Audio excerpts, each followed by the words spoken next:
Bonsoir, voici les titres de l'actualité de ce 8 février. Presque tous les rois et chefs d'État du monde ont salué une dernière fois le roi Hussein de Jordanie. Ces funérailles ont été l'occasion de cohabitations inédites. L'avenir de la Jordanie du roi Abdallah et celui du processus de paix au Proche-Orient restent incertains. Pour la première fois, 3 anciens ministres seront jugés à partir de demain en cour de justice de la République. Un mois de procès d'exception pour tenter de définir les responsabilités politiques dans le drame du sang contaminé. C'est donc un journal particulier que nous vous proposons ce soir en raison de l'actualité. Pendant plus d'une heure, nous serons, si vous le voulez bien, ensemble pour évoquer les événements en France et dans le monde, mais surtout plus longuement pour vous donner les moyens de comprendre ce qui va se passer à partir de demain devant la Cour de justice de la République où 3 anciens ministres, dont un ancien Premier ministre, comparaîtront accusés d'homicide. Ce sera la deuxième partie de cette édition. Mais pour commencer, nous allons voir ou revoir, pour celles et ceux d'entre vous qui l'ont suivi sur France 2 de 10h30 à 15h, les circonstances des funérailles mondiales du roi Hussein à Amman, la capitale jordanienne. Des funérailles mondiales tant il y avait de rois et de chefs d'État, d'amis et d'ennemis ou d'adversaires pour saluer le cercueil du roi défunt de Jordanie, pleuré dans les rues par la foule de son peuple, pleuré à distance par les femmes de la famille royale interdites de cérémonie. Récit François Cornet. 12 heures à Amman. Porté par 8 colonels de l'armée jordanienne, le cercueil d'Hussein quitte le palais Bab al-Salam à la périphérie de la capitale jordanienne. La reine Nour, qui a partagé pendant 20 ans la vie d'Hussein, après 3 autres épouses, la compagne du dernier combat, celui de la mort, devra, comme les autres femmes de la maison des Hachémites, faire ses adieux au souverain jordanien, ici, sur les marches du palais. La tradition musulmane interdit aux femmes d'assister aux obsèques. La dépouille du monarque, enveloppée dans le drapeau noir, vert, rouge et blanc jordanien, va parcourir une vingtaine de kilomètres jusqu'au palais Ragadan, le palais royal. La foule, au départ peu nombreuse, va s'épaissir au fur et à mesure de la progression du convoi mortuaire. Ce peuple, que l'on croyait quelque peu marginalisé par ses obsèques, au profit d'une cérémonie plus officielle s'appuyant sur la présence des grands de ce monde, a débordé le service d'ordre, voulant lui aussi être en communion avec le départ de son souverain, qu'il pleurait déjà depuis 3 jours, priant pour un miracle qui ne s'est pas produit. Première étape du convoi mortuaire, le palais royal où les personnalités vont se recueillir devant le cercueil du souverain hachémite avant les prières à la mosquée. Le corps du roi est déposé au milieu de la salle du trône, orienté vers la ville sainte de la Mecque.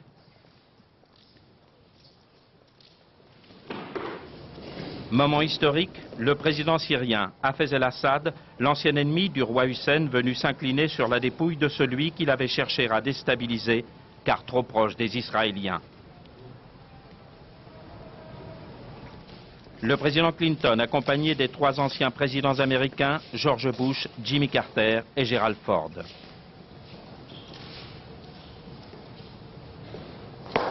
Yasser Arafat, le président palestinien qui avait rencontré pour la dernière fois Hussein à White Plantation durant les négociations de paix avec les Israéliens.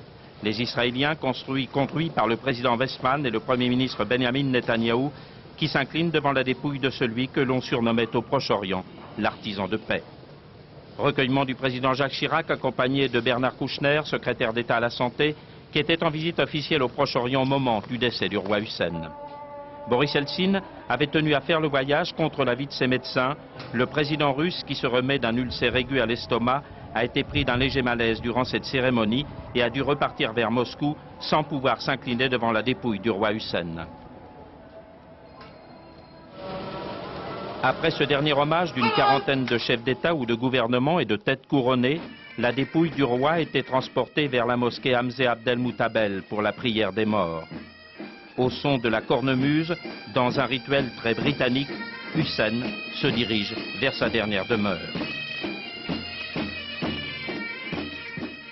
Il va redevenir alors un simple croyant retournant à la terre. On le retire de son cercueil pour l'envelopper dans un simple linceul blanc. Le souverain hachémite qui dirigeait le pays depuis l'âge de 17 ans reposera couché sur le côté droit face à la Mecque dans le cimetière familial jouxtant le palais royal sur la colline Djebel al-Hussein aux côtés de son père Talal et de son grand-père Abdallah. Sous son châle blanc à l'écart, la reine Nour, elle, s'est enfermée dans son chagrin. La population jordanienne a suivi tantôt avec une émotion contenue, parfois de façon plus hystérique, ces obsèques d'un roi qui a marqué la jeune histoire de son pays. Au passage du convoi, et plus celui-ci s'approchait du palais royal, ce sont des dizaines de milliers de personnes qui manifestaient. Voyez le reportage d'Isabelle Stess, Patrick Voix et Mossy Herman. Au début, c'est dans le calme et le silence qu'ils se sont rassemblés. Depuis tôt ce matin, ils attendent dans un froid glacial. Ils se sont postés un peu partout. Les forces de l'ordre les tiennent à distance pour l'instant. Nous sommes près du palais Radgan, là où tout à l'heure sera enterré leur roi. Notre roi est parti. Moi, je suis palestinienne. Il était si généreux en l'aimait tant. J'ai perdu mon père, mon frère, l'être le plus cher de ma vie. Je sens que je suis perdu. Je n'arrive pas à y croire. Ils attendent depuis maintenant 2 heures. Leur douleur est trop forte. La foule s'agite. L'armée s'inquiète. Lorsque le cortège funèbre apparaît au loin, la foule se déchaîne. Et les centaines de soldats présents ici sont totalement dépassés.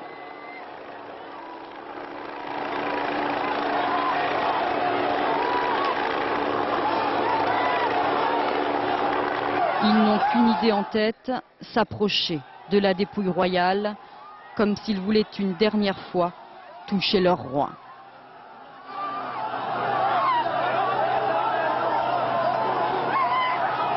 Ils vont courir ainsi jusqu'à ce que les forces de l'ordre leur barrent le chemin. Le cortège funèbre est déjà loin. La foule, elle, est en état de choc.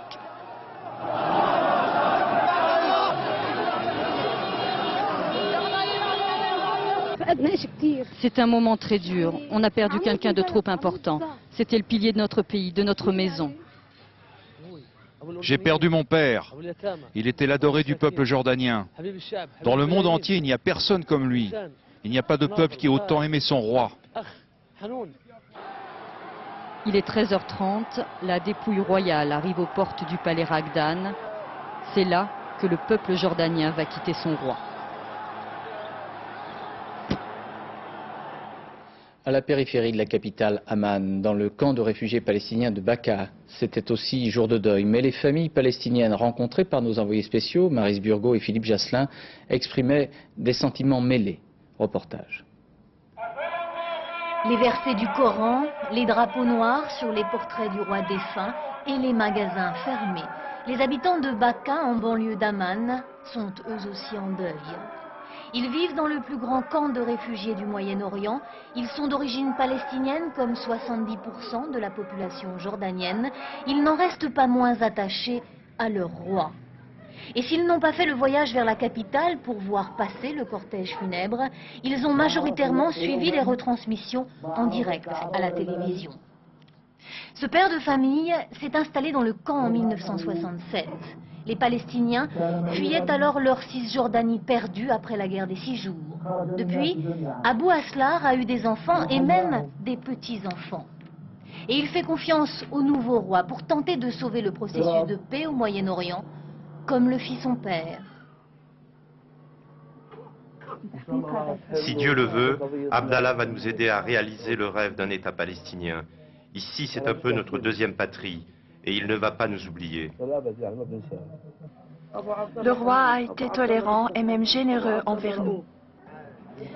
Mais les Palestiniens de Baka se souviennent aussi de Septembre Noir. C'était en 70, le roi Hussein réprimait alors dans le sang leur tentative de prendre le pouvoir. Le cher Ratin, responsable du camp, n'a pas oublié cette violence, mais en ce jour de deuil, il ne veut pas ressasser le passé. Le roi Hussein savait pardonner, même à ses adversaires, alors nous aussi. Les Palestiniennes de Baka veulent elles aussi penser à l'avenir et il s'annonce difficile. 65% de la population du camp a aujourd'hui moins de 25 ans. Ici, le taux de chômage est pire que dans le reste de la Jordanie, surtout chez les jeunes. Dans le camp de Baka, un Palestinien sur 5 vit aujourd'hui en dessous du seuil de pauvreté. Après la disparition de son père, le roi a maintenant un défi à relever, améliorer au plus vite la situation économique dans son pays et dans les camps palestiniens. Sinon, le mécontentement populaire, discret en ce jour de deuil, pourrait aboutir à de nouvelles révoltes, comme ce fut le cas il y a tout juste un an dans le sud du pays. Les Palestiniens, qui représentent donc plus de la moitié de la population jordanienne, estimée actuellement à environ 5,4 millions de personnes. Le pays est essentiellement urbain, la capitale Amman compte 2 millions d'habitants, elle s'est énormément transformée. Elle symbolise bien l'évolution d'un royaume hachémite dont les frontières furent tracées d'un coup de crayon, selon Churchill, et qui fut le théâtre de multiples combats. Évocation avec Charles Vanderlin. Juin 1916, Hussein Ben Ali, shérif de la Mecque et roi du Hejaz en Arabie, proclame la grande révolte arabe contre l'Empire ottoman. Il rêve de devenir calife, d'établir un royaume arabe qui irait jusqu'en Syrie. Ses fils Faisal et Abdallah mènent le combat aux côtés de l'armée britannique. Et le 2 octobre 1918, Faisal entre en vainqueur à Damas, mais les grandes puissances ont d'autres projets. Les Français occupent la Syrie, en expulsent Faisal. Pris de consolation, les Britanniques lui offrent un royaume sur mesure, ce sera l'Irak, avec Bagdad pour capitale. Le frère cadet Abdallah veut sa part du gâteau, et en mars 1921, avec ses cavaliers, il débarque en plein désert dans un petit village appelé Amman, et décide d'y créer son émirat, dont un dimanche après-midi, Winston Churchill trace les frontières. La future Jordanie vient de naître, elle a pour voisine à l'ouest la Palestine, où le mouvement sioniste crée le foyer national juif, promis par la Grande-Bretagne qui gouverne ce territoire. Pour les Hachémites, les choses vont mal. Un clan rival les expulse de la Mecque en 1924 et l'Arabie devient saoudienne. Le royaume hachémite d'Irak ne sera renversé qu'en 1958. À Amman, avec l'aide et les conseils des Anglais, Abdallah surmonte crise sur crise. Surtout la guerre de 1948 qui voit la naissance d'Israël. Son armée occupe Jérusalem-Est et la Cisjordanie qui l'annexe, ce qui, avec l'arrivée de centaines de milliers de réfugiés palestiniens, triple la population du royaume. Une population qui rejette sa politique de rapprochement avec le jeune État juif. Il tente de négocier un traité de paix, mais il est assassiné en 1951 par un Palestinien. Un problème que son petit-fils, Hussein, qui lui succède 2 ans plus tard, affrontera tout au long de son règne. L'équilibre souvent difficile entre les Bédouins, soutien traditionnel du roi, et les Palestiniens, majoritaires dans le royaume. La perte de la Cisjordanie et de Jérusalem-Est lors de la guerre de juin 1967 n'améliorera pas les choses. Hussein avait commis l'erreur de s'allier à la Syrie et à l'Égypte face à Israël. L'émergence du mouvement national palestinien dirigé par Yasser Arafat menace la stabilité du royaume. En septembre 1970, le soulèvement palestinien soutenu par la Syrie est écrasé par les Bédouins de Hussein. Il y a des milliers de morts dans les camps de réfugiés. Au fil des ans, les adversaires se réconcilieront, mais Hussein, pour ne pas éveiller l'opposition de ses sujets palestiniens, gardera secrète ses relations avec Israël. Des liens qui, dès 1974, ont l'aspect d'une alliance stratégique, toute chose qui irrite les ennemis d'Israël dans la région, notamment Hafez el-Assad, le président syrien. Autre élément déstabilisateur, la crise économique endémique que connaît le royaume. Hussein espère la résoudre par une paix régionale, mais toujours prudent, il attend la signature de l'accord d'Oslo entre Israël et l'OLP pour conclure son traité de paix avec l'État juif en octobre 1994. Mais cette paix n'apporte pas les dividendes promis. Les investisseurs étrangers ne se précipitent pas à Amman. L'agitation sociale est menaçante. Des émeutes éclatent en 1996 et en 1997. Le blocage des négociations israélo-palestiniennes durcit encore l'atmosphère dans la région où la paix globale dont rêvait Hussein reste une utopie. C'est donc en Jordanie que de nombreux souverains et chefs d'État du monde entier se sont côtoyés ce matin, exceptionnellement au nom du respect qu'ils portaient au roi Hussein. De Bill Clinton à Boris Yeltsin, venu malgré l'avis de ses médecins, du Syrien Hafez el-Assad à l'Israélien Netanyahou, de l'Algérien Zeroual au prince d'Arabie Saoudite, du roi d'Espagne à Tony Blair, tous manifestaient ainsi une forme de reconnaissance pour l'action de paix menée par le défunt, selon les propos de M. Chirac. D'abord, c'est le départ d'un sage et d'un homme de paix, d'une région qui a bien besoin de paix. Ensuite, j'ai été très frappé par l'excellente manière dont les institutions ont fonctionné. Ce qui est très important pour l'avenir. Le nouveau roi a été désigné.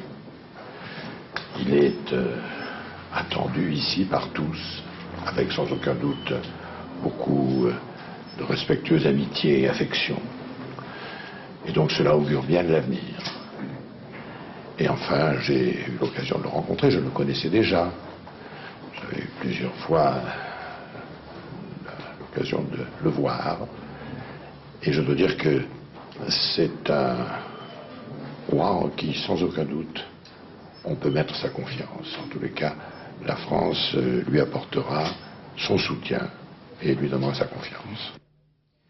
En Israël, à la une d'un grand quotidien populaire, il y avait ce titre ce matin, « Adieu à l'ami », écrit en arabe et en hébreu. Tous les responsables du gouvernement et de l'opposition se sont associés pour un hommage au souverain décédé.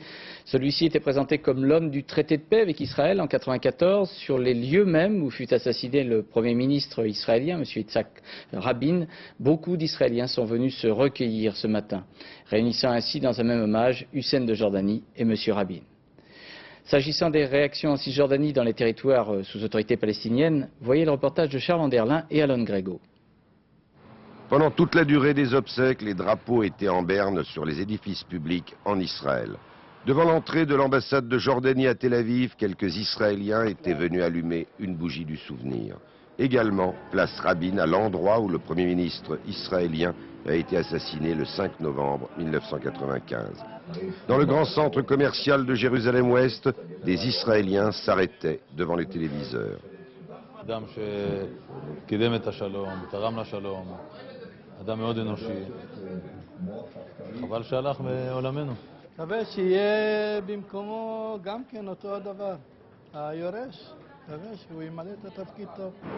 Dans les territoires palestiniens, la population observe le deuil de 3 jours décrété par l'autorité autonome de Yasser Arafat.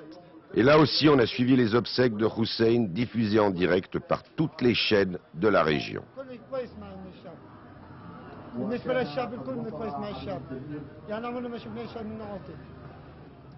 Chez les islamistes, les sentiments sont mitigés. Le cheikh Ahmed Yassine, le fondateur du Hamas, regrette la disparition du roi Hussein qui avait obligé Israël à le libérer.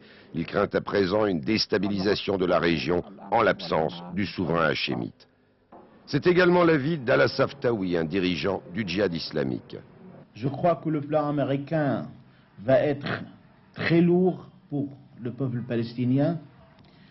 Ce plan va faire entrer la région du Moyen-Orient dans une nouvelle phase de conflit et de violence. Crainte pour l'avenir, tristesse, c'est le ton pour des raisons différentes en Israël et dans les territoires palestiniens. Charles Anderlin, vous venez de dire crainte pour l'avenir. Alors après ce bel hommage unanime d'une journée, est-ce qu'il y a effectivement des craintes à avoir ? Les Israéliens aimeraient bien savoir si le roi Abdallah continuera sur la voie d'une paix chaleureuse avec Israël, comme la voulait son père. Il attendra certainement les élections en Israël, le deuxième tour le 2 juin, pour prendre une décision. Son opposition palestinienne risque en effet de ne pas apprécier une poursuite du blocage du processus de paix. Cela dit, on voudrait savoir aussi en Israël si le roi, par exemple, comme son père, acceptera de participer à l'alliance militaire israélo-turque, une alliance puissante qui est née au Proche-Orient il y a moins de 2 ans et qui inquiète certains pays arabes. Peut-on penser qu'il y a une sorte de nouvelle physionomie du Proche-Orient, une redistribution des cartes avec l'arrivée du roi Abdallah ?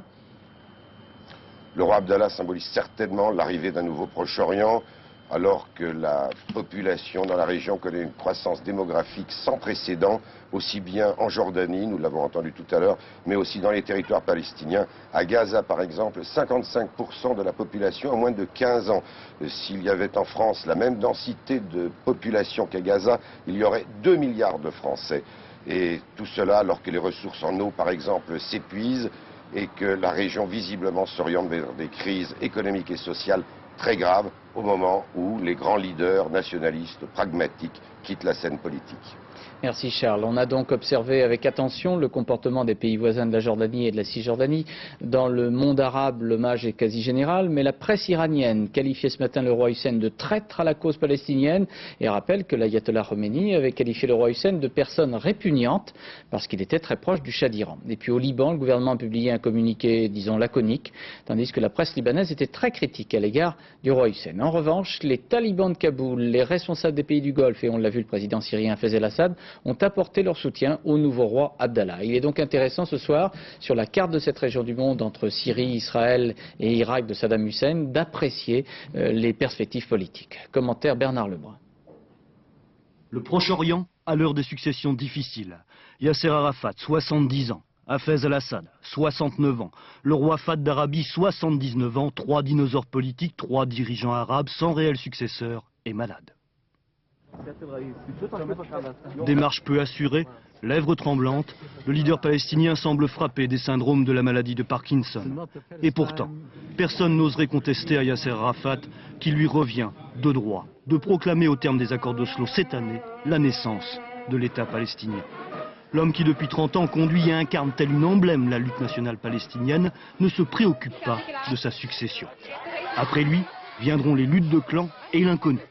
Pas un pays d'Occident, pas plus qu'Israël, ne connaissent aujourd'hui le nom de leur futur interlocuteur palestinien.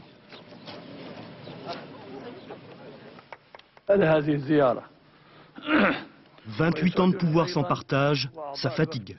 Le Syrien Hafez el-Assad sera pourtant réélu président demain par son Parlement. Candidat unique à un nouveau mandat de 7 ans, il n'a pu passer la main. Son fils aîné Bassel, successeur désigné, s'est tué dans un accident de voiture voilà 5 ans. Le frère cadet, Bachar, pourrait être investi dauphin. Mais voilà, il n'a que 34 ans et la constitution syrienne fixe l'âge du président à 40 ans minimum. Militaire, arrivé au pouvoir par un coup d'État, Hafez el-Assad se comporte tel un monarque tentant d'imposer sa famille pour dynastie. Autocrate fatigué, le président syrien usera pour sa succession, tout comme pour son règne, de la loi du plus fort. En Arabie Saoudite, pouvoir se conjugue avec famille. Celle du roi Fahd, patriarche de 83 ans des Saouds. Bien que malade depuis 4 années, il refuse d'abdiquer. Dans ce pays où 75% de la population a moins de 30 ans, le roi a désigné pour héritier son frère de 76 ans, le prince Abdallah. La manne pétrolière des années de prospérité n'est plus, en raison de l'effondrement des cours, mais la stabilité intérieure du pays dépend surtout d'un État-providence forcément riche et puissant. Au moment où sortent des universités les enfants de la croissance, le chômage apparaît avec son cortège de mécontents, venant grossir les rangs des islamistes qui constituent les rares mouvements d'opposition à la famille royale. Une autre partie de la jeunesse, rompue aux affaires avec l'Occident, réclame une véritable démocratisation du régime saoudien. L'ère des dinosaures politiques sur lesquels l'Occident a dû compter bon gré mal gré est sur son déclin. Demain, à l'image de ce prince hier inconnu devenu roi Abdallah de Jordanie, c'est une nouvelle génération à qui sera confié le Proche-Orient. Et au soir de cette journée solennelle de deuil, tout le monde, y compris la Banque mondiale, promet maintenant de soutenir le nouveau roi Abdallah. Philippe Rochaud. Écoutez, ce qui a rassuré les chefs d'État du monde entier présents ici à Amman, c'est de voir que finalement le roi Abdallah était solidement installé, qu'il possédait bien ses dossiers et qu'il était prêt à tenir les rênes du pouvoir. Et les quelques 50 délégations présentes ici qui ont défilé devant la dépouille du roi Hussein montrent en tout cas que la Jordanie ne sera pas isolée et elle en aura besoin parce que la Jordanie reste quand même un État fragile. Moi, ce qui m'a frappé, c'est de voir que finalement de nouvelles relations vont s'établir entre les États. Par exemple, on a vu le Syrien Hafez el-Assad être le premier à présenter ses condoléances au roi Abdallah, alors que la Syrie et la Jordanie ont été pendant des années en froid dans leurs relations diplomatiques. On a vu aussi Yasser Arafat se précipiter vers le roi Abdallah parce qu'il a besoin de son soutien. Donc, ce sera très important pour les prochaines échéances diplomatiques, c'est-à-dire bien sûr toujours les élections israéliennes, la proclamation de l'État palestinien, la poursuite des négociations, le problème avec l'Irak également, puisque la Jordanie était très liée à l'Irak. tout au moins jusqu'à ces derniers temps. Aujourd'hui, on a vu, surprise, des chefs d'État des monarchies arabes défiler ici, avec des promesses dans leur sac, promettant notamment de réapprovisionner la Jordanie en pétrole, puisque vous savez que le Koweït et l'Arabie avaient coupé l'approvisionnement en pétrole au lendemain de la guerre du Golfe et que la Jordanie était obligée de s'approvisionner auprès de l'Irak. Donc tout cela fait que finalement le roi Abdallah prend un bon départ, on peut le dire, pour affronter tous les problèmes internationaux qui vont se poser à lui durant les semaines et les mois à venir. Voilà pour l'actualité et ses conséquences, l'actualité de la mort du roi Hussein et de ses obsèques célébrées aujourd'hui à Amman. En Allemagne, les sociodémocrates et écologistes au pouvoir ont connu une sévère défaite hier aux élections régionales de Hesse. Cette défaite leur coûte la majorité absolue au Bundesrat, la chambre haute du Parlement fédéral. C'est un handicap pour le gouvernement de M. Schröder. Commentaire Olivier Lerner et Arnaud Kanzler. Il y a de la joie dans le camp des chrétiens démocrates. Une spectaculaire reconquête en Hesse, la région de Francfort la plus riche du pays, bascule à droite. Majorité absolue pour la CDU, déroute pour les Verts, douche froide pour le SPD et ses militants de gauche qui n'en reviennent pas. Roland Koch sera peut-être le prochain président du Bundesrat. La chambre haute du Parlement pourra se dresser contre les projets de loi gouvernementaux. Koch a fait campagne contre la réforme du code de nationalité qui déchaîne les passions.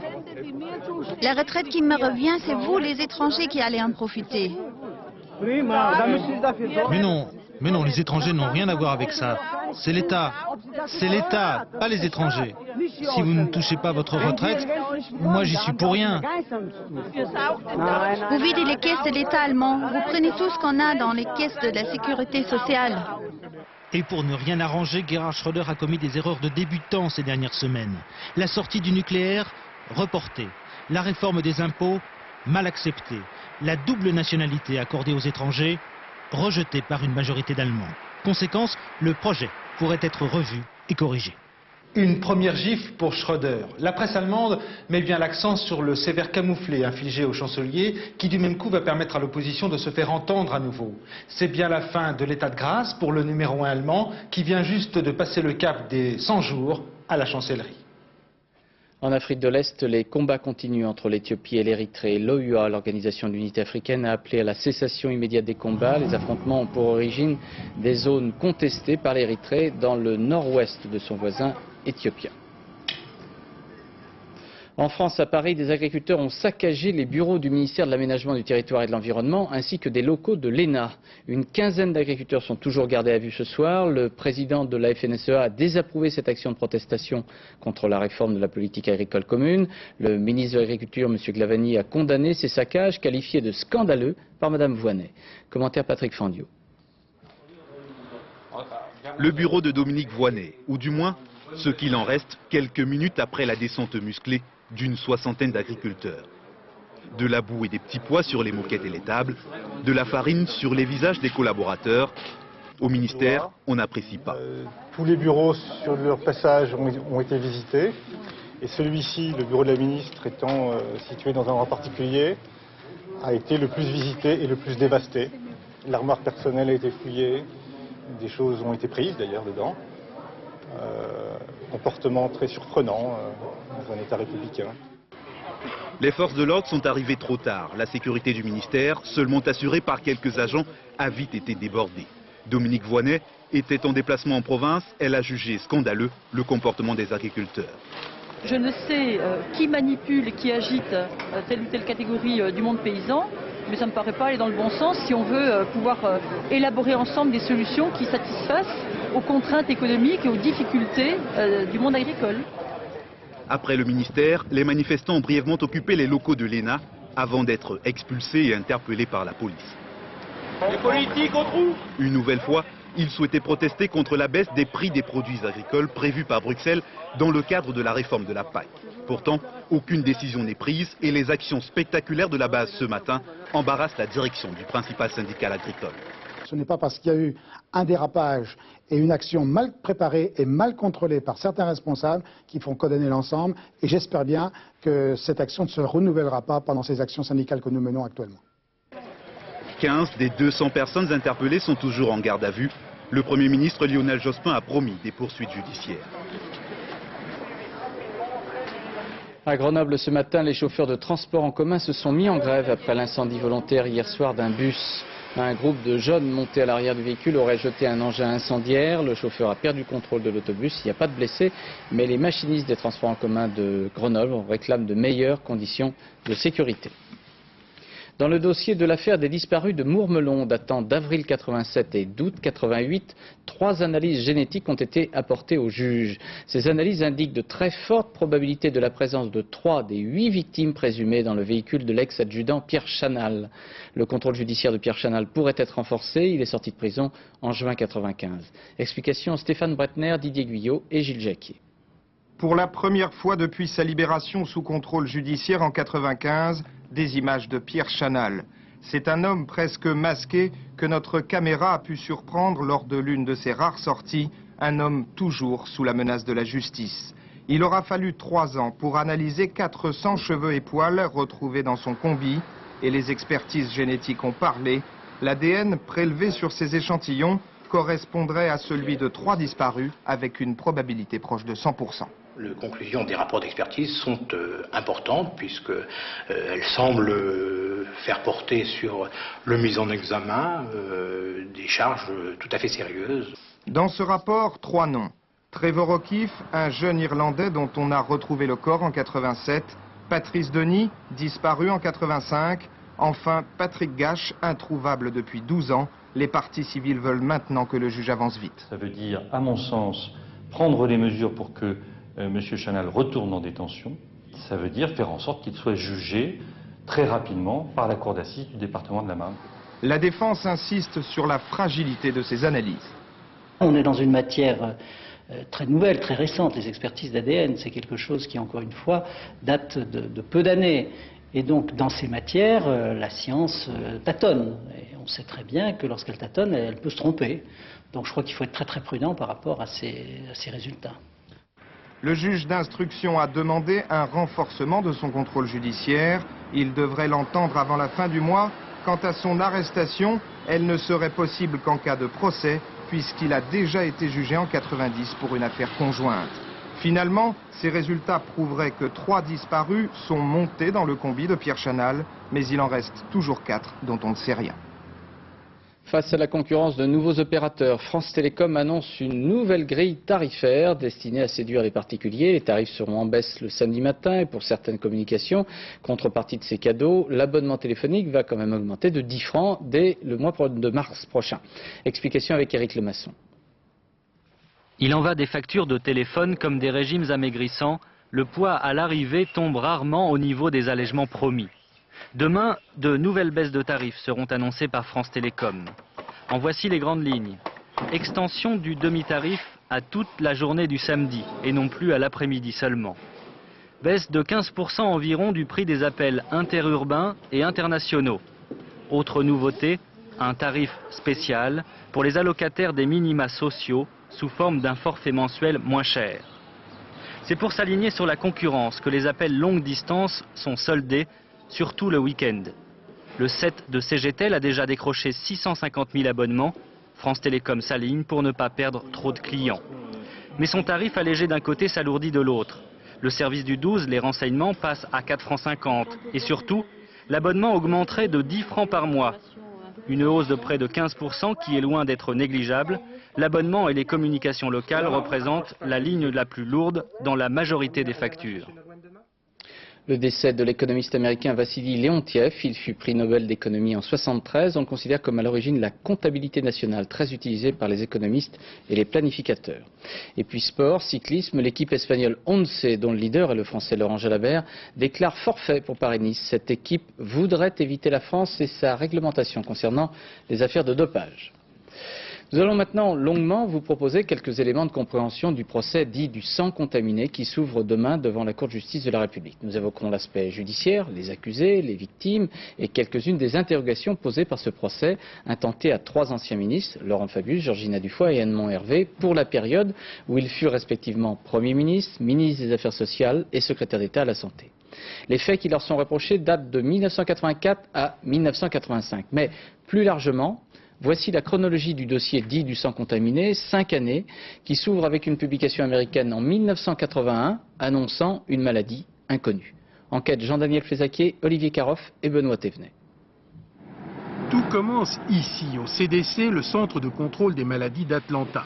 À la pharmacie, on s'étonne de commandes anormalement élevées de pentamidine. Ce médicament traite une pneumonie rare qui frappe habituellement les drogués et les greffés. Cette fois, c'est différent, les malades ont des points communs inhabituels. Le 4 juin 1981, le bulletin du CDC publie les premiers cas de ce qu'on appellera que plus tard le sida. D'octobre 80 à mai 81, 5 jeunes hommes, tous homosexuels, ont été traités pour une pneumonie à pneumocystis. 2 d'entre eux sont morts. En 82, des cas de sida apparaissent chez des hémophiles américains. En 83, toujours aux États-Unis, un enfant de 20 mois ayant reçu de multiples transfusions meurt du sida. Parmi les 18 donneurs, on retrouve une personne atteinte de la maladie. Au plan scientifique, 83 est une étape importante. Une équipe française publie le 20 mai dans le journal Science la découverte d'un nouveau virus. Le virus est baptisé LAV. Luc Montagnier pense qu'il est la cause du sida, mais peu de scientifiques le croient. Il n'y avait pas beaucoup d'accueil favorable dans la communauté scientifique qui travaillait dans ce domaine, ou qui était spécialiste des rétrovirus. Et ceci a duré jusqu'au mois de février-mars 1984, donc beaucoup de mois qui, on peut dire rétrospectivement, ont été un petit peu perdus. Mais l'idée que le sida est causé par un agent infectieux transmissible par le sang fait son chemin, en particulier chez les transfuseurs. À l'époque, il y a 160 centres de transfusion en France, tous indépendants les uns des autres. 7 d'entre eux fabriquent des produits dérivés du plasma sanguin, notamment pour les hémophiles. Le CNTS, Centre national de transfusion sanguine, est l'un d'eux.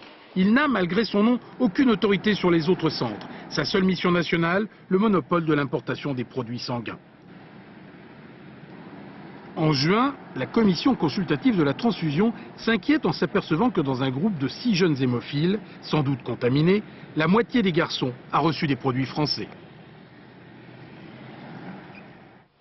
Dans ce bureau, un homme décide alors d'agir. C'est le directeur général de la santé, un titre qui fait de Jacques Roux le plus haut responsable administratif dans le domaine sanitaire. Au-dessus de lui, il n'y a que les politiques, un secrétaire d'État, Edmond Hervé, et encore plus haut, un ministre, Georgina Dufoy. Le 20 juin, Jacques Roux envoie une circulaire au centre de transfusion. Il demande une sélection des donneurs en écartant notamment les utilisateurs de drogues injectables par voie veineuse, les homosexuels ou bisexuels à partenaires multiples. Je voulais que le cabinet des 2 ministres soit dans le coup. Parce qu'il ne l'était pas beaucoup jusqu'à ce moment-là. Est-ce qu'en juin 83, vous aviez la volonté et les moyens d'imposer cette sélection des donneurs? La volonté, oui, les moyens, non. À l'époque, une partie du sang français provient des prisons, là où justement, toxicomanie et homosexualité sont monnaie courante. Mais 6 mois après la circulaire, une autre administration, la pénitentiaire, autorise l'augmentation du rythme des collectes dans les grands établissements. Ce sang va infecter de nombreuses poches de transfusion et quelques cuves de produits pour hémophiles. Printemps 84, Jean-Pierre Alain du CNTS présente une étude portant sur 405 hémophiles. 47% d'entre eux sont contaminés. 30 septembre, le docteur Garetta remplace le professeur Soulier à la direction du CNTS. 22 novembre, le docteur Jean-Baptiste Brunet annonce que chauffer le plasma pendant 24 heures à 68 degrés permet d'inactiver le virus du sida. Mais la preuve définitive de l'efficacité du chauffage n'est pas encore faite. La sélection des donneurs, elle, est en panne. En janvier 85, Jacques Roux réécrit au centre de transfusion. Il rappelle sa circulaire de 83 et il lance un avertissement. La responsabilité des établissements qui n'appliqueraient pas ces mesures pourrait être mise en cause. Pourtant, dans certaines prisons, les collectes continuent.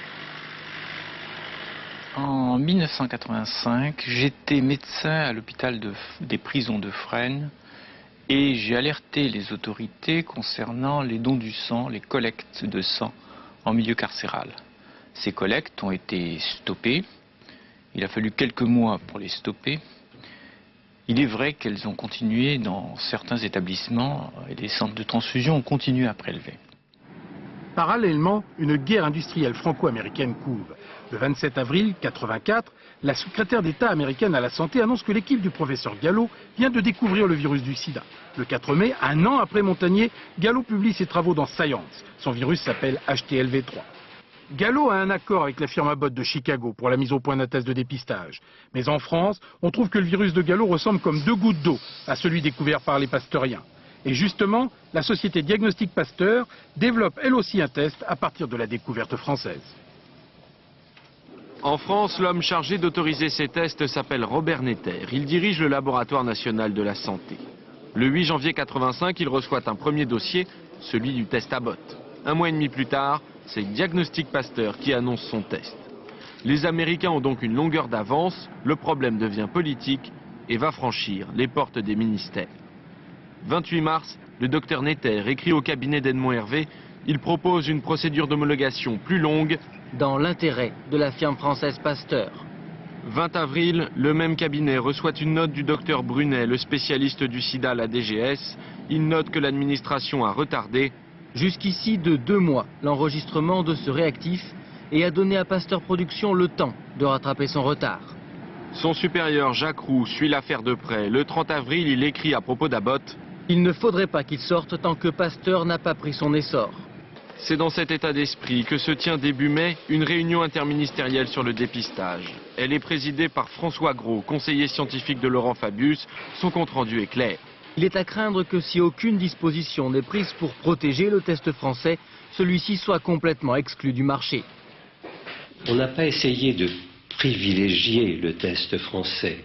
On a essayé de faire en sorte, à l'époque, telles que les informations m'ont été données par les autres représentants des ministères, de faire en sorte que le test français, dans les centres de transfusion qui devaient à terme en être dotés, ne soit pas, en quelque sorte, oublié par rapport au test américain. Juin 85, le CNTS distribue enfin des produits chauffés fabriqués en France. Il aura fallu 6 mois émaillés d'incidents techniques pour en arriver là. Mais les produits non chauffés ne sont pas immédiatement retirés de la circulation. Pourtant, le 12 mars, le docteur Brunet informe Jacques Roux d'une étude menée sur des donneurs de sang à l'hôpital Cochin. 6 donneurs sur 1000 sont porteurs du virus. Si ces chiffres sont représentatifs de la situation parisienne, dit Brunet, alors... Il est probable que tous les produits sanguins préparés à partir de poules de donneurs parisiens sont actuellement contaminés. Même constatation le 29 mai dans une réunion interne au CNTS. Tous nos lots sont contaminés. C'est aux autorités de tutelle de prendre leurs responsabilités sur ce grave problème. Mais la tutelle ne sera pas avertie. 19 juin, Laurent Fabius annonce le dépistage obligatoire et la généralisation des produits chauffés. L'administration doit fixer les délais. De longues semaines vont s'écouler. Le directeur d'un centre régional de transfusion s'inquiète. Fin juin, il écrit à Georgina Dufoy pour demander au plus vite le dépistage. Je sollicite respectueusement une audience dans la matinée du jeudi 4 juillet. Dans le délai qu'il impartissait, il n'était pas possible au cabinet de Mme Dufoy, sans que celle-ci d'ailleurs ait eu à connaître de cette lettre, d'accorder un rendez-vous dans un laps de temps aussi court. À part cette lettre, il n'y a pas d'alerte qui arrive directement entre les mains du ministre. Au CNTS, on sait que les produits contaminés seront bientôt interdits. Début juillet, le docteur Garetta rappelle ses consignes. Pour les malades LAV positifs, les concentrés non chauffés doivent être utilisés jusqu'à épuisement des stocks. On surcontamine donc les hémophiles séropositifs. C'est ce qui est arrivé aux 2 fils de Jean Grève, l'un des membres fondateurs de l'Association française des hémophiles. À l'époque, il rencontrait souvent Michel Garetta. Non seulement dans les réunions, mais je le vois en week-end. Il a une maison de campagne à côté de la mienne, et on se voit. Et il vous parle de rien? Non. Mais c'est un petit peu raide.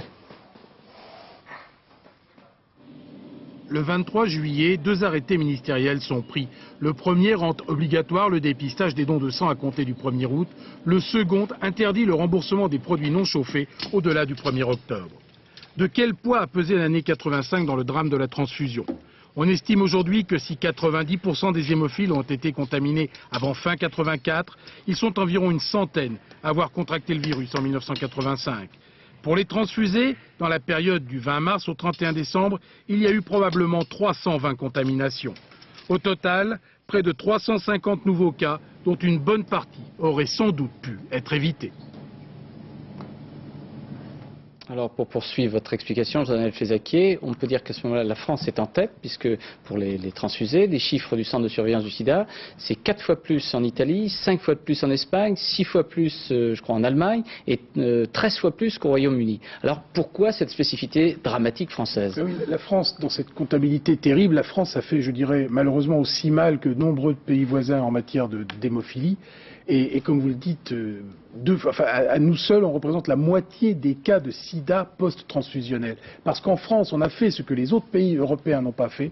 On a fait l'énorme bêtise d'aller chercher du sang en prison. Le sang en prison dans les quartiers chauds a représenté 1 ou 2% des apports de sang. Mais c'est la cause d'au moins un quart à 40% des contaminations. Il ne fallait pas y aller. Ça a été dit, il ne fallait pas y aller. On savait qu'il y avait un risque. Et à la fois les centres de transfusion, parce qu'ils avaient besoin de sang, et l'administration pénitentiaire, parce qu'elle achetait la paix dans les prisons, parce que les prisonniers pouvaient cantiner, pouvaient avoir des permissions s'ils donnaient leur sang, et bien les deux réunis ont fait en sorte que la France connaisse cette exception sur la transfusion, qui est un vrai drame, puisqu'on a, comme je vous l'ai dit tout à l'heure, la moitié des cas européens de sida post-transfusionnel. Alors, deuxième réflexion, elle concerne ce que j'appellerais les maladies contagieuses. On avait peut-être un peu perdu l'habitude de maladies contagieuses, c'est pour ça qu'on n'a pas réagi. Il y a eu beaucoup de choses, vous savez, c'est vrai qu'il est facile de relire l'histoire de 85 avec nos yeux d'aujourd'hui, mais c'est vrai qu'à cette époque, il y a eu de la part de la communauté médicale en particulier, et puis celle peut-être aussi de la société, une sorte de coma dont on est sorti très lentement. Depuis les années 60, il y avait des vaccins, il y avait des règles d'hygiène qui faisaient que la plupart des maladies infectieuses avaient disparu. Soudain arrive une maladie qui a l'air d'être infectieuse, qui a l'air de se transmettre par le sang, mais aussi par le sperme. On ne comprend pas très bien, on est dans une période aussi de libération des mœurs, d'une vie différente, et cette maladie, elle ennuie tout le monde. Puis comme au début, elle est cantonnée au milieu homosexuel, on pense que c'est un phénomène marginal. Le temps de se réveiller, de comprendre qu'on est face à un virus comme les autres virus, et que ce virus a en plus une particularité, c'est-à-dire que quand l'organisme le rencontre, il ne cicatrise pas contre lui. Le temps de comprendre ça, il y aura des centaines de morts. Alors, troisième aspect, c'est l'aspect, je dirais, du principe de précaution. Je dirais que ça a encouragé tout le monde à réagir d'une certaine manière, mais à réagir peut-être excessivement. Il y a eu de bonnes choses. Ce drame aura permis de remettre à plat le système transfusionnel français qu'on croyait être le meilleur du monde. On s'est aperçu que ce n'est pas vrai. Et Dieu merci, aujourd'hui, je crois que les choses vont beaucoup mieux. Le côté négatif, c'est aussi celui que vous venez de souligner. C'est-à-dire qu'aujourd'hui, par peur, un jour de se retrouver devant les juges, que ce soit les médecins ou les politiques, on a tendance aujourd'hui à tirer la couverture. Dès qu'il se passe quelque chose, un phénomène minime, on ouvre le parapluie de façon énorme. On veut une société du risque zéro, qui n'existera d'ailleurs jamais. Et là, ça pose un problème, puisque ça peut mettre à la fois en péril la recherche, certaines avancées techniques, et puis aussi certaines questions de santé publique. Alors à force d'avoir trop peur, on risquera peut-être paradoxalement de régresser, mais d'un autre côté, il faut bien penser que le drame qu'on a vécu, on pourrait peut-être le revivre un jour si on a le malheur de baisser la garde. Et ça, ce n'est pas simple. Alors sans doute ce dernier thème sera-t-il évoqué dans le procès des 3 ministres qui se tiendra donc devant une cour de justice de la République spécialement créée et votée par les parlementaires. Voici ce qu'elle sera avec Dominique Verdeillan et Rémi Poissonnier. Au premier plan, la place des 3 ministres. Voici la salle d'audience telle qu'elle a été aménagée par la Cour de justice de la République pour ce procès exceptionnel. Voici la salle d'audience telle que nous l'avons reconstituée en 3D pour mieux vous expliquer le déroulement de cette première judiciaire en France. Nous ne sommes pas dans un palais de justice, mais dans une petite salle du Centre international des conférences, avenue Kléber, à Paris. 150 personnes seulement pourront assister au débat, principalement des journalistes et des victimes. Une salle vidéo permettra donc au public d'écouter les arguments des 3 ministres. Laurent Fabius, Georgina Dufoy et Edmond Hervé ne sont pas jugés par un tribunal ordinaire. La Cour de justice est constituée de 3 magistrats et de 12 parlementaires, 6 députés, 6 sénateurs. L'opposition y est majoritaire. Le président est Christian Le Gunéec, ancien directeur des affaires criminelles et des grâces de Jean Le Canuet et d'Alain Peyrefitte, ancien directeur de cabinet de Jacques Chaban-Delmas à l'Assemblée nationale, ancien haut magistrat à la Cour de cassation. C'est dans cette salle que les 15 juges décideront du sort des 3 ministres. Sur les cintres, les robes noires qui revêtront magistrats et parlementaires. Question, procès pénal ou procès politique? Des incriminations de droit commun, une procédure de droit commun, des recours de droit commun, mais une cour composée majoritairement d'hommes politiques. On retrouve là l'ambiguïté. Face aux 3 ministres, aux 3 prévenus, le siège du ministère public de l'accusation, il est tenu par Jean-François Burgelin, procureur général près la Cour de cassation, et Roger Lucas, avocat général. Accusation, le terme est impropre car par 2 fois, Jean-François Burgelin a requis le non-lieu. Oui à la responsabilité politique, non à la responsabilité pénale. Les victimes seront assises dans la salle, présentes mais silencieuses. Devant la Cour de justice, elles ne peuvent se constituer partie civile. Elles ne pourront donc pas apporter la contradiction aux prévenus.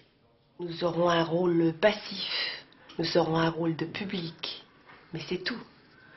Alors, si c'est embêtant, c'est parce qu'il n'y a pas d'opposition. 60 témoins seront appelés à la barre, des conseillers des ministres, des médecins prescripteurs, des spécialistes du sida.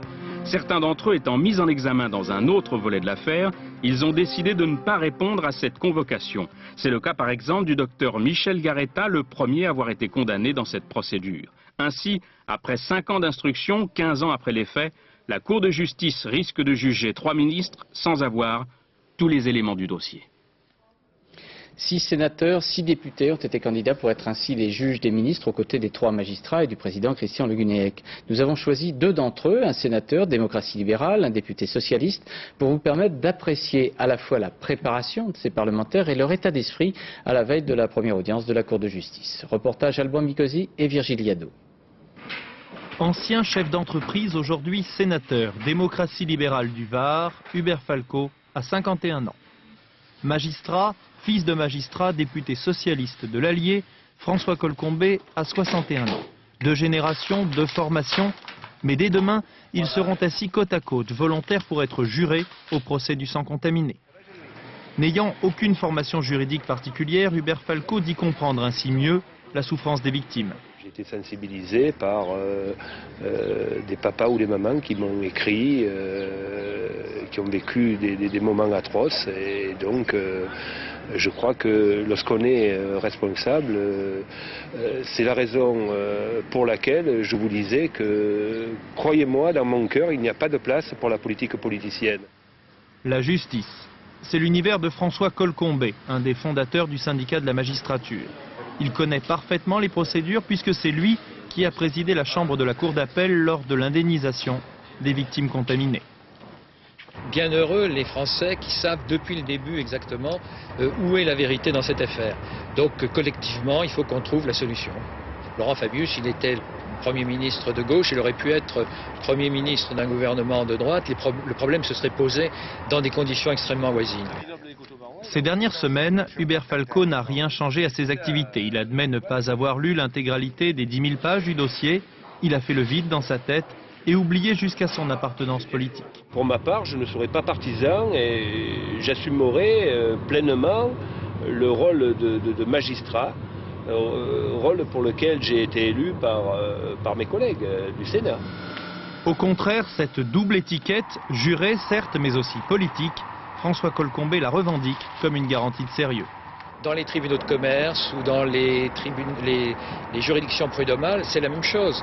On est désigné juge précisément parce qu'on connaît les gens et qu'on connaît le milieu dans lequel on est. On fait l'effort de s'abstraire et on fait l'effort de rentrer dans la logique juridique. C'est ce qu'on va essayer de faire. 5 élus de gauche, 7 de droite siégeront donc dès demain. Proches ou adversaires des ministres poursuivis, ils sont d'accord sur un point.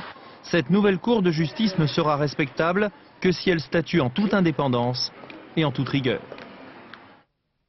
Laurent Fabius, Georgina Dufoy et Edmond Hervé ont l'intention de s'exprimer dès demain, dès l'ouverture du procès. On en saura donc un peu plus sur les arguments de chacun. Pour ce soir, voici les explications de Jeff Wittenberg concernant les responsabilités des 3 accusés. L'hôtel Matignon, le sommet du pouvoir. Chef du gouvernement, Laurent Fabius était le plus haut responsable de l'administration, par conséquent aussi le premier garant de la santé publique. Or en mai 85, c'est l'accusation la plus précise, le cabinet du Premier ministre aurait freiné la mise en service du test de dépistage américain Abbott au profit de son équivalent français. Mais pour sa défense, Laurent Fabius rappellera qu'un mois plus tard, la France est à son initiative l'un des tout premiers pays à instaurer le dépistage systématique pour les dons de sang. En décembre 92, le Parlement votait sa mise en accusation et son renvoi devant une cour de justice. Lui-même participait au scrutin, un choix qu'il avait expliqué un peu plus tôt. Pour qu'aucune équivoque ne puisse demeurer, et aussi odieux que cela puisse être, pour un homme dont les adversaires même reconnaissent l'innocence, je voterai moi-même l'acte d'accusation qui saisira à mon égard la Haute Cour. À partir de demain, Laurent Fabius devra répondre d'homicide involontaire et d'atteinte involontaire à l'intégrité des personnes. Dans la hiérarchie des ministres, elle était en matière de santé la première responsable. Le non-chauffage des produits sanguins, les collectes de sang à risque, Georgina Dufoy devra répondre à ces deux accusations. Ce qui lui est également reproché est de ne pas s'être à l'époque suffisamment impliquée dans le dossier. Lorsqu'elle fut mise en cause, Georgina Dufoy avait donné sa conception de la responsabilité. Je me sens tout à fait responsable. Dans toutes les étapes. Pour autant, je ne me sens pas coupable. Le dossier retient, comme pour Laurent Fabius, l'homicide involontaire et l'atteinte involontaire à l'intégrité des personnes. À son poste, il avait le contact le plus direct avec le monde médical. Comme Georgina Dufoy, Edmond Hervé devra s'expliquer sur le traitement des produits sanguins dans cette période. S'expliquer tout particulièrement sur ce sang collecté dans les prisons, hautement susceptible d'être contaminé et que l'on a pourtant écoulé avec, selon l'accusation, l'aval de ses services. Face aux accusations dont je suis l'objet, je sais que finalement, je serai un homme seul. Sur les 7 plaintes que la Cour examinera à partir de demain, 5 visent les 3 anciens ministres, 2 concernent seulement Edmond Hervé. Oui, il y aura donc 7 victimes représentées dans l'acte d'accusation. La procédure, on l'a dit, ne permettra pas a priori de les entendre. Certains témoignages ont été reconnus comme accusatoires. C'est celui ainsi de Sylvie Rouy, atteinte du sida à cause d'une transfusion au mois d'août 85. Mais ce n'est pas le cas d'un homme hémophile qui n'a pas voulu s'exprimer. Il n'a voulu s'exprimer qu'en dissimulant son identité. Reportage Thierry Curtet et Claude Barnier. Ce devait être un heureux événement. Mais dans la mémoire de Sylvie, ce 2 août 85 est synonyme de cauchemar. Le jour de son accouchement, elle était anémiée. Le sang qu'on lui a transfusé n'était pas alors contrôlé. 2 ans plus tard, elle apprend qu'elle est séropositive. C'est le début d'un enchaînement infernal. Mon fils Aloïs, on s'est senti à un certain moment de sa vie responsable de ma contamination. Donc il a dû être suivi par un psychologue. Ça a amené plein de problèmes, quoi. Pudiquement, Sylvie n'évoque pas le pire moment de sa vie. En 96, elle dépérit. Elle n'a plus de défense immunitaire. On l'hospitalise, elle perd 30 kilos. Le stade ultime. Et puis, miracle, la trithérapie la sauve. C'est surtout pas un accident, hein. C'est un crime. On m'a empoisonné, on m'a tué, hein. Donc je veux que justice soit rendue. C'est sûr que je leur en veux, je vais pas dire que je leur en veux pas, hein, ils m'ont quand même tué, mais c'est pas de la vengeance, c'est de la colère, c'est que je trouve que moi, en tant que citoyen français, j'ai mal placé ma confiance et on m'a trahi. Je trouve que c'est de la trahison de leur part et c'est pour ça que je leur en veux. Longtemps, elle a tenu cachée son infection. Maintenant, elle reçoit la presse, accepte d'en parler ouvertement. Car même si elle a repris une vie presque normale, elle se sent flouée. Le procès qui s'annonce ne la reconnaîtra pas comme victime, mais comme un simple témoin. Plus le procès était long à venir, peut-être qu'on se disait il y aura peut-être plus de victimes, les gens seront décédés, parce que c'est vrai que le sida tue les personnes et je sais pas, ça c'est ma petite idée, quoi. Je me dis, moins il y aura de témoins, moins il y aura de partie civile, mieux ça sera. Chez cet homme aussi, la colère est d'abord toute intérieure. Sa démarche, il la doit à son hémophilie. Malgré sa séropositivité, il mène une vie presque normale et préfère rester anonyme. Mais lui aussi se sent trahi. Une double trahison. D'abord parce que, dit-il, les décideurs n'assument pas. Ensuite, parce que sa plainte n'a pas été retenue. Car comme la plupart des hémophiles, on ne connaît pas avec précision la date de sa contamination. Les hommes politiques voient arriver un fait nouveau, c'est qu'on leur demande des comptes, et ceux qui leur demandent des comptes sont des Français ordinaires. Donc, ils vont avoir à intégrer un nouveau facteur, c'est que dans leur action, il faudra désormais qu'ils réfléchissent aux implications, qu'ils soient responsables de leur action devant le peuple. Une analyse froide, déterminée. Tous les plaignants ont une même volonté pour ce procès, Ils veulent qu'on les reconnaisse enfin comme des victimes. En conclure avec vous, Dominique, c'est un procès qui est inédit à plus d'un titre. On l'a dit, composition de la Cour, procédure, le fait que les victimes ne pourront pas s'exprimer. On a même parlé de monstruosité juridique, c'est-à-dire on a parlé de la confusion entre justice pénale et responsabilité politique. Oui, d'où le procès du procès. Avant de se pencher sur le dossier d'accusation lourd de 100 000 pages, avant d'étudier les charges qui pèsent sur les ministres, avant d'entendre leurs arguments, les observateurs ont déjà condamné le procès et jeté au pilori la Cour de justice de la République. Ce sont les politiques qui ont tiré les premiers, oubliant qu'ils étaient à l'origine en 92 du déclenchement de la procédure contre les ministres. Oubliant aussi qu'ils avaient voté la réforme constitutionnelle qui a donné naissance à cette juridiction d'exception. Alors aujourd'hui, c'est le piège. Le législateur ne peut que souligner les incohérences, les limites, les contradictions, les vides juridiques de cette Cour. Mais derrière cette polémique se profile un autre débat. Ce monstre judiciaire a-t-il sa raison d'être? Ne confondons pas responsabilité politique et responsabilité pénale. Si les ministres sont relaxés, on parlera d'amnistie déguisée. S'ils sont condamnés, cela ouvrira la voie à d'autres mises en accusation ministérielles. Dans ce concert de critiques, seuls les 3 ministres ne font pas entendre leur voix. Contraints et forcés, ils attendent de ces qu'un juge, pas comme les autres, un certificat d'innocence, une réhabilitation. Alors c'est dehors, c'est sur le trottoir de l'avenue Kléber à Paris que les hémophiles et les transfusés contaminés feront entendre leur souffrance. Et c'est effectivement tout le problème de ce procès exceptionnel. La justice n'a pas su organiser le face-à-face nécessaire entre les ministres et les victimes. Procès que nous suivrons bien évidemment à partir de demain. Merci beaucoup. Rappel des 2 principales informations que nous avons développées dans cette édition. Tout d'abord, cela concerne les obsèques, les funérailles mondiales du roi Hussein. C'était à Amman. Des dizaines de milliers de Jordaniens lui ont rendu hommage, mais aussi pratiquement tous les chefs d'État et rois souverains de ce monde, et amis ou ennemis, adversaires ou partenaires de la politique internationale se sont réunis pour rendre hommage au roi Hussein et apporter leur soutien au nouveau roi de Jordanie, le roi Abdallah. Et puis demain, à Paris, s'ouvrira un procès historique. Le procès se tiendra devant la Cour de justice de la République. Un ancien Premier ministre, Laurent Fabius, 2 anciens ministres, Georgina Dufoy et Edmond Hervé, seront les accusés de ce procès. Dans quelques secondes, la météo de Sophie Davant avec un avertissement de la préfecture d'Île-de-France. Prudence car il y a des risques de neige importants. À 23h20 d'un monde à l'autre, Paul Amar aura du courage puisqu'il s'attaquera au thème de la chasse. Le dernier journal, ce sera 0h50 avec Laurence Ostolaza. Et puis demain à 7h50, dans les 4 vérités, Françoise Laborde recevra Jean-Noël Jeannet, historien et ancien ministre. À 13h, vous retrouverez Carole Gessler et Rachid Arabe. À demain 20h. Bonsoir. Merci.